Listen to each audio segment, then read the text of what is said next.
تیسری خوشی وہ ہے جو قیامت کے دن انسان کو نصیب ہوگی، جب اس کا عمل قبول ہو چکا ہوگا اور فیصلہ جنت کا ہو چکا ہوگا۔ سیدنا علی رضی اللہ تعالی عنہ عید کے دن بیٹھے روٹی کھا رہے ہیں، اور کیسی؟ خبز خشن، سخت روٹی۔ پوچھا عید کے دن اور یہ کھانا؟ تو سیدنا علی کیا کہتے ہیں؟ ہم کہتے ہیں آج چونکہ فلاں کھانا نہیں پکا تو عید کا مزہ نہیں آیا، اور ان لوگوں کا ذہن کیا تھا؟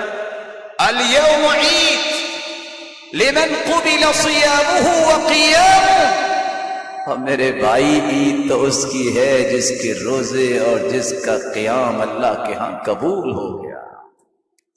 العید لمن شکر سعیہ وغفر ذنبہ وقبل عملہ، آج خوشی تو ان لوگوں کے لیے ہے جس کی محنتوں کو قبول کر کے گناہوں کو معاف کر دیا گیا اور اس کے عمل کو شرف قبولیت سے نواز کے اس کی وجہ سے درجے بلند کر دیا۔